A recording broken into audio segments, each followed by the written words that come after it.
At a humble diner on the outskirts of town, a black waiter wipes down a table when he spots a homeless man huddled against the cold outside. Moved by compassion, he uses his own money to buy the starving man a meal. But his act of kindness ignites the fury of his manager, her voice sharp, laced with prejudice, as she dismisses the homeless man as nothing more than a nuisance. As tensions rise, an unexpected truth is revealed. The homeless man holds far more power than his appearance suggests, and tonight, one decision will change the future of the diner forever. The evening air clung to the streets like a damp blanket, cold enough to bite through jackets and make breath visible in thin clouds. The city hummed softly in the distance, a blend of distant sirens, honking horns, and the low murmur of tired conversations. Street lights flickered above cracked sidewalks, their glow barely strong enough to push back the dark. Inside Sunny Diner, the world felt warmer, not luxurious but inviting. The faded checkered floor bore the scuff marks of years of hurried footsteps. Booth seats were patched in places, their vinyl cracked from overuse. Grease-stained menus sat on tables that wobbled slightly if leaned on too hard. The air smelled like grilled meat, fresh coffee, and a faint trace of lemon cleaner, familiar scents that somehow felt like comfort. Darnell liked that smell. It reminded him of home, or at least the idea of it. As he wiped down a table near the window, he glanced outside. The man stood there, gaunt, hunched, his face half-hemmed beneath the shadow of a worn-out cap. His coat, oversized and frayed, hung from his thin frame like a loose tarp. The man's eyes, hollow and tired, fixated on a plate of fries inside the diner. His gaze lingered, not just with hunger, but with something deeper, something desperate. Darnell paused, gripping the damp rag in his hand. He knew that look. Moments later, he was at the counter. He didn't ask permission, didn't think twice. He grabbed a plate from the warmer, a grilled cheese sandwich with a side of fries, still steaming, and poured a glass of water. "What are you doing?" The sharp voice hit him before he'd even turned around. Melissa's heels tapped briskly against the tile as she crossed the room, her face twisted in irritation. She wasn't shouting. Melissa never shouted, but her voice carried an edge that cut deeper than volume. Her eyes flicked down to the plate in his hands, then snapped to the window where the man still stood. "Tell me you're not about to waste food on some homeless junkie, especially one of those." Darnell's grip tightened around the plate. "He's hungry," he said quietly. Melissa snorted, an ugly, bitter sound. "Oh, I'm sure he is. And what happens after you feed him? He brings his buddies and suddenly this place is full of beggars and junkies? That's not the image we want." "Melissa?" Darnell's voice stayed calm, but his chest tightened. "It's one plate of food. One plate becomes 10, then 20, then suddenly this place is crawling with junkies and, well, let's just say we stop being a diner and start looking like a soup kitchen in the ghetto." Her words lingered in the air, sharp and cold. "We throw away more than this every night," Darnell muttered, turning back toward the door. Melissa's hand shot out, gripping his arm tightly. "We throw it away because it's garbage," she hissed. "Not hand it to beggars like they actually belong in here. What's next? Hiring them too?" Darnell turned to face her, his eyes narrowing. "He's not garbage." Melissa's expression hardened. "Oh, please." Her voice dropped, low enough that only Darnell could hear. "Look at him. He's probably drunk or high or worse. People like that. They make choices. And this?" She pointed sharply toward the window. "This is the result." Darnell's blood turned hot beneath his skin. This wasn't new. It was the same old poison, just coming from a different mouth. "People like what?" His voice was still low, but the warning in it was unmistakable. Melissa leaned closer, eyes narrowing. "Don't play dumb with me," she sneered. "You people are always playing the victim, acting like the world owes you something. Like I said, some of us work for what we have." For a moment, neither moved. The low murmur of the diner seemed to fade away, swallowed by the tension. Finally, Darnell reached into his pocket, pulled out a crumpled $20 bill and slapped it down on the counter. "I'll pay for it." His voice was tight, controlled. "Out of my own pocket." Melissa scoffed. "You really think that changes anything?" she said, her voice dripping with sarcasm. "You think one sandwich makes you some kind of savior?" "It makes me better than you," Darnell snapped, "because at least I know what it means to have a soul." He started toward the door. "Darnell, stop." The voice that interrupted this time wasn't Melissa's. It was softer, rougher, the man outside. He had stepped forward, his face now fully visible beneath the flickering streetlight. Lines carved deep into his pale skin, and his beard, patchy and unkempt, barely masked the exhaustion in his features. "I don't want to cause trouble," the man rasped.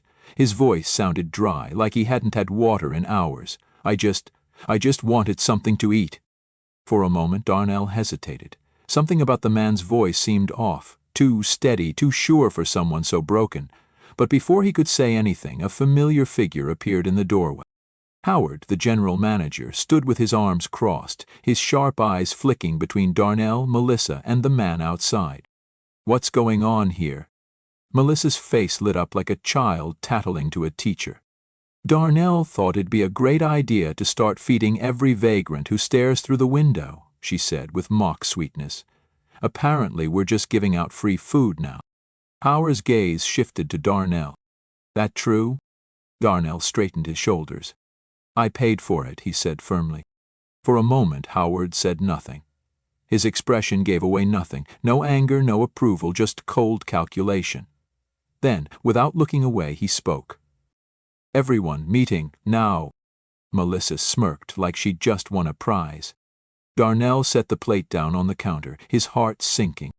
Outside, the man in the worn-out jacket lingered a moment longer, watching the scene unfold. Then slowly he smiled. A small, knowing smile, before turning back into the shadows. The break room of Sunny Diner was small and cluttered, a cramped space tucked behind the kitchen where employees went to escape the relentless churn of the diner floor. A flickering fluorescent light buzzed overhead, casting a harsh white glow on the battered lockers and the tiny scarred table in the center of the room. The air smelled faintly of stale coffee and fryer grease. Darnell sat stiffly in one of the rickety chairs, his hands clasped together so tightly his knuckles had turned white. Across from him, Melissa leaned back against the counter, arms folded, the smirk on her face just subtle enough to be infuriating. Howard stood between them, unreadable as always, his sharp gaze darting between the two employees before finally settling on Darnell. "So?" Howard said, his voice low, measured. "You want to tell me what the hell happened out there?" Darnell swallowed the heat rising in his throat. He knew how this was going to go. He'd seen it play out too many times before. "A man was hungry," he said evenly. "I wanted to help." Melissa scoffed, tilting her head in mock amusement. "Right, because it's your job to decide who gets fed and who doesn't." She turned toward Howard, feigning concern. "Honestly, I don't even know why we're having this conversation." He stepped out of line, plain and simple. "But I guess that's expected, huh? Always looking for handouts, never knowing your place." Howard didn't react. He just kept watching, silent, waiting. Darnell forced himself to stay calm. "I paid for it myself," he said, his voice tight. "This wasn't the diner's loss." "That's not the point," Melissa snapped. "It's the message it sends. You give a handout to one, and next thing you know, we've got an entire lineup of them out front. This place turns into a damn shelter, and real customers don't want to walk through that." "Real customers?" Darnell repeated, his voice dangerously quiet. Melissa shrugged. "The ones who actually pay for their meals. You know, the people who don't smell like garbage and don't make everyone else uncomfortable just by existing." Darnell stared at her, his stomach twisting. "So what, Melissa?" His voice was steady, but there was an edge beneath it now. "You think just because someone doesn't have money they don't deserve to eat? You think they're less than you?" Melissa let out a slow, amused chuckle. "Oh, don't act so surprised, Darnell. People like you always love playing the hero, but at the end of the day we both know who's on top." A slow, hot rage burned in Darnell's chest. It took everything in him not to let it spill out. He wasn't stupid. He wasn't naive. He knew exactly what she was saying beneath those words. Howard exhaled through his nose, rubbing his temple like he was already exhausted by this conversation. "All right, enough," he said. He turned toward Melissa. "Take a break. I need to talk to Darnell alone." Melissa blinked, clearly caught off guard. Wait, what? Why do I have to? Now, Howard repeated, his tone leaving no room for argument. Melissa huffed, pushing off the counter. As she passed Darnell, she leaned in just enough to murmur, "You're really making this difficult for yourself, you know that?" Then she was gone, the door swinging shut behind her with a dull thud. Silence filled the room, heavy and oppressive. Howard sighed, dragging a chair out and sitting across from Darnell. He didn't speak right away, just studied him, his fingers tapping idly against the table. "You're a good worker," he said finally. "I've never had complaints about you. You do your job, you show up on time. So tell me, why are you putting your neck out for this?" Darnell's jaw tightened. "Because it's the right thing to do," he said simply. Howard leaned back in his chair, expression unreadable. "The right thing doesn't always keep the doors open." "And the wrong thing doesn't make this place worth working for?" Darnell shot back. A flicker of something crossed Howard's face, not quite agreement, but not dismissal either. "This is bigger than you realize," Howard said after a long pause. Darnell frowned. "What's that supposed to mean?" But before Howard could answer, the door creaked open. A new voice filled the room, low, rough, with a hint of something deliberate beneath it. "I think it means you should listen very carefully." Darnell turned sharply. The man from outside, the supposed homeless man, stood in the doorway, his posture now straighter, his eyes sharper. The exhaustion in his expression was still there, but something else had settled over it now, something calculating. Howard didn't look surprised. Darnell's stomach twisted. What the hell is going on? Darnell's pulse hammered against his ribs.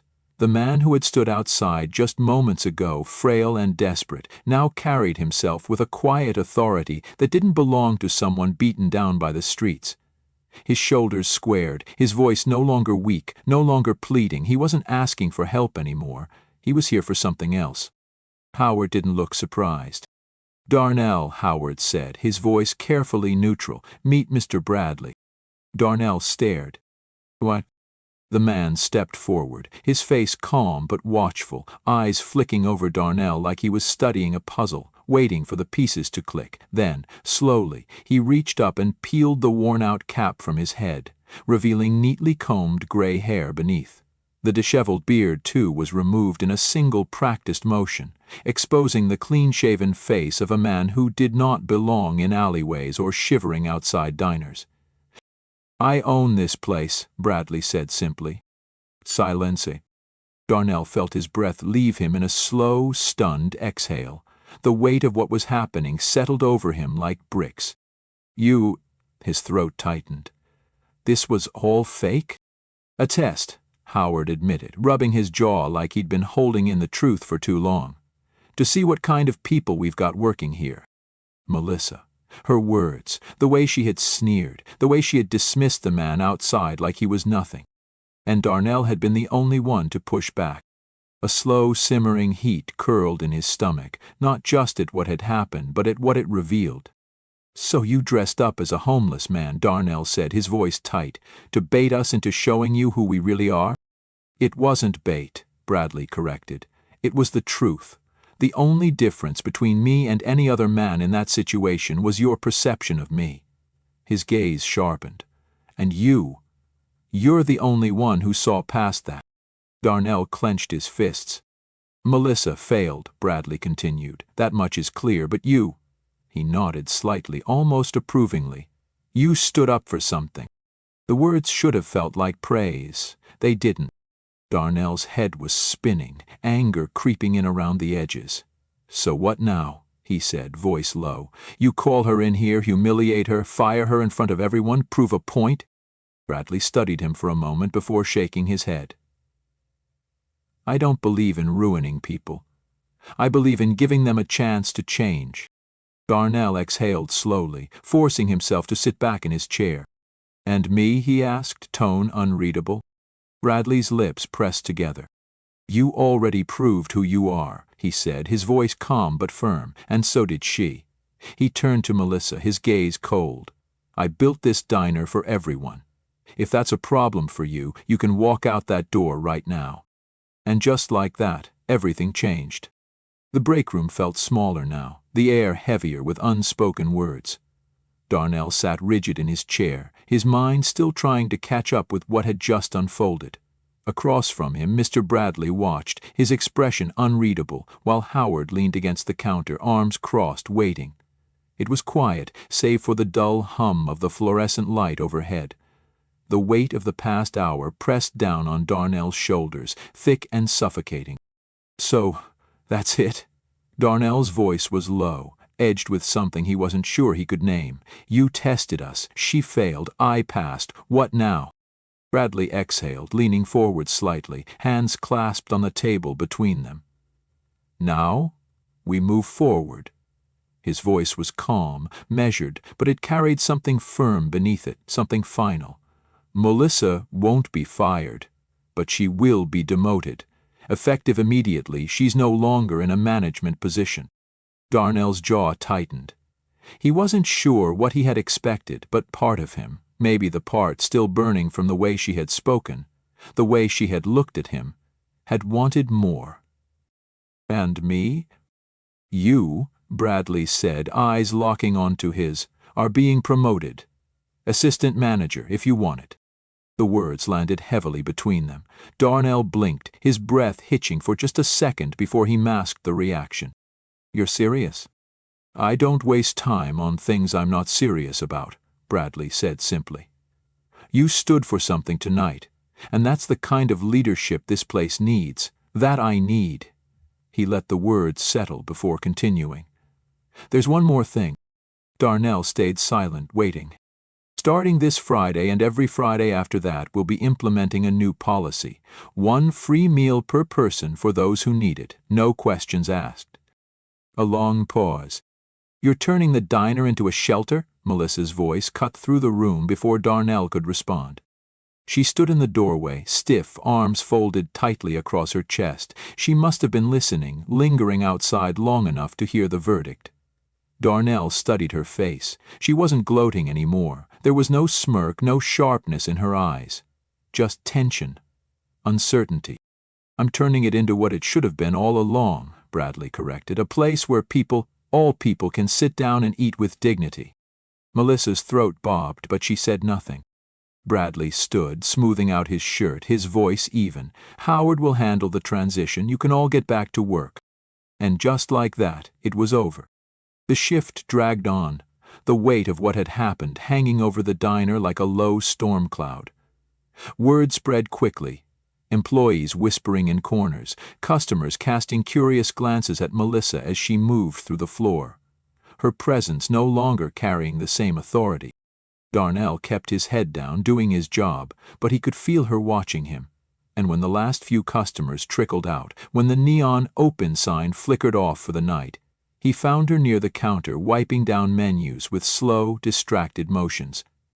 He approached carefully, voice measured. "You don't have to like me, but I hope you at least understand why things played out the way they did." Melissa's hands stilled. For a moment she didn't speak. Then her jaw clenched, and for the first time Darnell saw something in her eyes that looked almost like shame. "I never thought I was that kind of person," she muttered, barely above a whisper. "But maybe I didn't want to see it."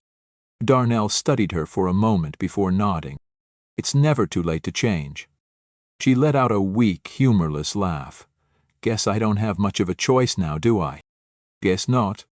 The next week passed with a strange kind of energy, the diner shifting, evolving. The first Friday meal night arrived without fanfare. No advertisements, no announcements. Just a quiet sign on the window, handwritten in blocky letters. "If you're hungry, come inside. Dinner's on us." People came. Not in droves, not all at once, but they came. One of them was Marcus. Darnell recognized him the second he walked in. Thin, weathered, wearing the kind of exhaustion that clung to a person's bones. He expected hesitation, an awkward pause, but before he could step forward, someone else did. Melissa. She grabbed a menu, approached without hesitation, her expression unreadable. "What can I get you tonight?" she asked, voice steady. Marcus blinked, like he wasn't sure if she was serious. His voice cracked. He cleared his throat. Just coffee would be fine. Melissa shook her head. Nah, you should eat something. We've got a great meatloaf special tonight. She offered a small, almost uncertain smile. It's on the house. Darnell, watching from across the room, let the corner of his mouth tug upward just slightly. Change didn't happen overnight. But sometimes all it took was one moment to start it. Join us to share meaningful stories by hitting the like and subscribe buttons. Don't forget to turn on the notification bell to start your day with profound lessons and heartfelt empathy.